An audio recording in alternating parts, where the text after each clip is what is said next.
The Outstanding Women in Buddhism Awards began in the year 2002 at the Association for the Promotion of the Status of Women in Bangkok, Thailand.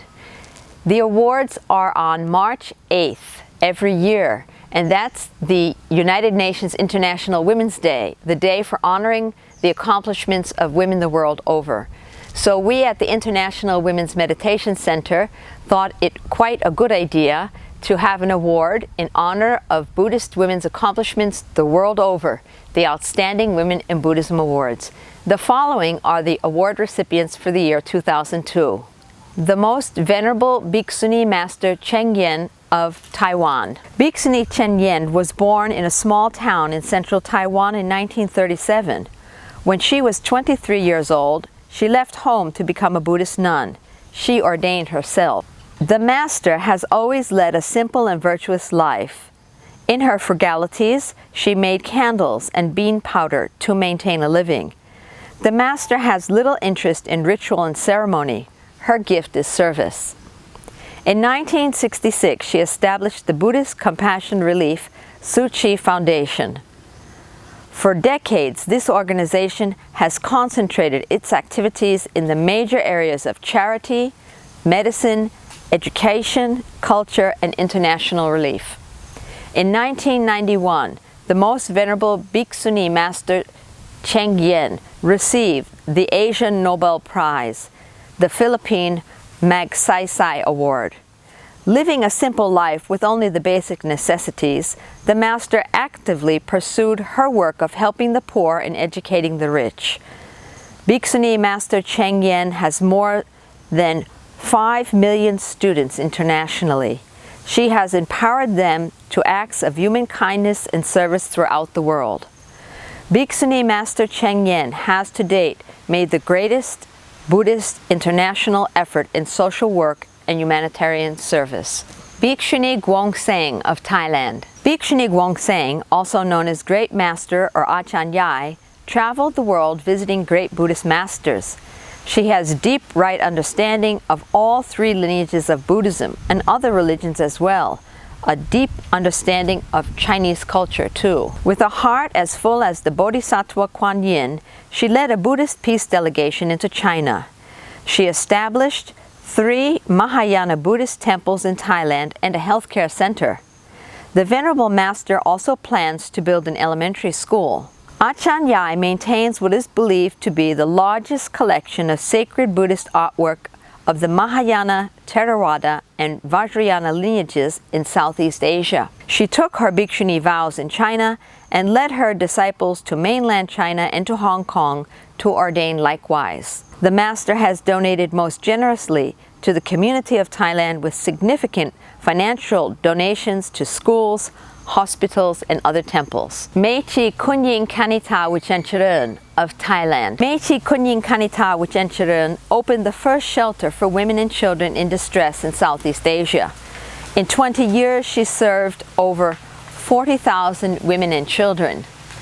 As an international lawyer by training, she networked resources into Thailand from overseas and domestically. She wrote early legislation to establish equality for women in Thailand. Spiritually, she did not personally engage in ceremony or chanting. Instead, her life was her prayer and message. In the twilight years of her late 70s, while struggling with cancer, she pioneered the first college for Buddhist women in Southeast Asia, Mahapajapati Teri College. Bhikshuni Thubten Chodron of the United States of America. Venerable Bhikshuni Thubten Chodron is a peacemaker. She walks between cultures and encourages intercultural dialogue. She is active in Jewish-Buddhist dialogue. As a co-organizer of life as a Western Buddhist nun, she educated others as to the positive role of Buddhist nuns in society. The Master is humorous and clear. She teaches Buddhism internationally. She served as a resident master of Amitabha Buddhist Center in Singapore and of Dhamma Friendship Foundation in Seattle, Washington, USA. Her books include Open Heart, Clear Mind, Working with Anger, Choosing Simplicity, she was the editor, and Buddhism for Beginners. Bhikshuni Voramai Kabila Singh of Thailand. Bhikshuni Voramai Kabila Singh, ordained as Bhikshuni Tha Tao Fa Tsu, was born in 1908. She started her education in a Catholic school and was the first woman to graduate with a degree in physical education. In 1932, she traveled from Thailand to Singapore by bicycle with a group of Boy Scouts. She spent many years as a journalist and editor of a local weekly magazine. She married in 1946 and bore one child, a daughter, Chatsuman Kabila Singh. Voramai Kabila Singh started her monastic life by receiving the 8 precepts from Promani, the vice abbot of Wat Bawarniwet. Later, she went to Taiwan and received Bhikshuni ordination in 1971. For 32 years, she authored a Buddhist magazine. Also, she cared for the poor and needy by providing food and clothing. She sponsored the ordination of more than 100 bhikkhus in Thailand and cast an equal number of Buddha images for rural temples. Achan Helen Jandamit of the United Kingdom and Thailand. Born in the United Kingdom, Achan Helen Jandamit moved to Thailand in 1974. Since her arrival, she has helped to bring compassion to Thai Theravada Buddhism. Achan Helen received 3 ordinations within the Mukrim Korean Mahayana Buddhist lineage. Now she holds the esteemed and honored position of Field Reverend. In Southeast Asia, she is the first Western woman to earn recognition as a Buddhist meditation master. For decades, she has taught Vipassana meditation in Thailand, and her students number in the thousands. She has taught at Wat Mahatatu, the Young Buddhist Association of Thailand, the World Fellowship of Buddhists, the International Buddhist Meditation Center, which she co-founded, as well as House of Dhamma, her own meditation center.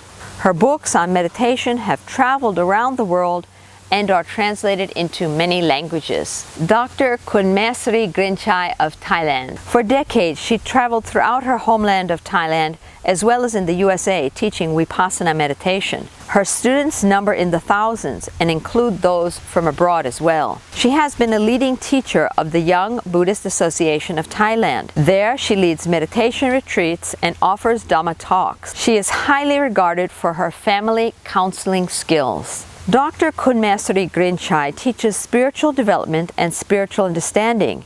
She has taught Christians and Muslims meditation too. She teaches freely the rich and the poor, the ordained and laity. Just as the Buddha wandered and taught Dhamma for many years, so too has Dr. Kunmasri Grinchai. The International Relations Department of Fo Quan Shan Temple, Taiwan. With a heart of compassionate service to humanity and the great vision to purview the world, the International Relations Department of Fo Quan Shan Temple united the international Buddhist community of women. They honored all 3 lineages of Buddhism, Mahayana, Theravada, and Vajrayana, and brought together Buddhist nuns from all corners of the world to study together, to share, to learn, to grow, and to ordain. They orchestrated Sangha elders from all lineages to come forth and travel with their batches of newly polished nuns into India, where they ordained them. Thus they wove a rope of light, completed the circle, overcame sectarianism, and united the international Buddhist community. For this and countless other meritorious deeds, we bow in gratitude to their international efforts of peace. Dae Heng Kun Sunam of Korea. Dae Heng Kun Sunam was born on February 3, 1927 in Seoul, South Korea. She was one of the most important Buddhist women masters of her time. She was born the first daughter of a high-ranking officer of the Imperial Korean Army in the time of the Japanese occupation of Korea. Under Japanese rule, the family fled to the forest as the Japanese invaded. They lived in the forest in extreme poverty. Her father became increasingly angry, so the young Dae Heng Kun Sunam often slept in the forest alone, with the earth and leaves as her mattress and blanket. In this context, she began to contemplate why there are more poor, hungry, and sick than rich. What is the purpose of life, since we suffer from diseases and die when the time comes? Would not it be better not to have been born? Who is the one who made me so hungry and suffer? She began to engage with fundamental questions in life. From this start and through many trials, she eventually created a rebirth in Korean Buddhism, establishing 15 daughter temples in Korea and 9 abroad. In specific, Daeheng Kun Sunim established the Hanma Zen Center in the city of Anyang, near Seoul. She taught and cultivated more than 150 female and male monastics. When she offered a Dhamma talk in the Olympic Stadium in Seoul, it was full of followers to the brim. In her teachings, there is no difference between everyday reality and spiritual experience, supreme wisdom and active life practice. She stated, "The door to liberation is to be found in our everyday lives and nowhere else." Central to her teaching is Jung Gong, Jun meaning master and Gong meaning emptiness, which means inner master, or the deepest ground of all living beings, a creative energy continually manifesting itself. Trust in one's Jung Gong, or own Buddha nature, allows one to let go of all problems, worries, sufferings, and joys. Han-ma-um is the fundamental unity of all beings, where Han means one or large, and Ma-um, heart, mind, consciousness. Thus, Han-ma-um is the universal, all-producing, all-connected, eternal spiritual consciousness. Daeheng Kun Sunim established the Han-ma-um Institute for Science of the Mind. She also authored numerous Dhamma books, including Like Running Water, Embracing Mountains and All Living Things, Wherever You Are is Buddha, Harmony, and The Gate to Liberation.